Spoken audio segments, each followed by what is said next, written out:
A friend asked me to watch Alon ng Kabayanihan, a short film starring Carlo Aquino and Sid Lucero. It was created by the Center for Information Resilience and Integrity Studies, and you can find the 4-minute film on alonnangkabayanihan.ph.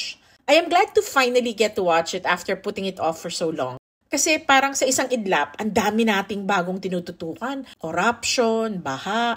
Nakalimutan natin yung mga threats na hinaharap pa rin natin sa West Philippine Sea. The film was cinematic. Akala ko nga it was a preview to a longer film, pero hindi.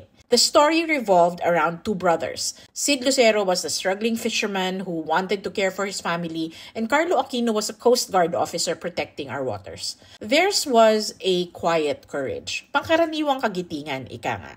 The story hits hard because it's not just about politics or territory. It's about who we are as Filipinos. The sea that the characters are fighting for, that's part of our history, our livelihood, our identity. Kung ano man yung nangyayari doon, naaapektuhan ang buhay ng mga Pilipino. Yung ating kabuhayan, food security, environmental balance, border safety, at national sovereignty. What I like most is how the film reminds us that every Filipino can be part of this wave of heroism. Hindi lang sundalo, hindi lang ang mga nasa gobyerno. Even we, the ones watching from our screens, have a role. The least we can do is not forget this is happening. Keep this issue active in our minds because when we forget, others will take advantage and decide for us.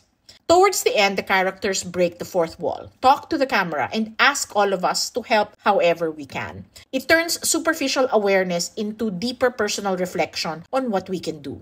Our seas, our sovereignty, our sense of being Filipino, these are things worth defending.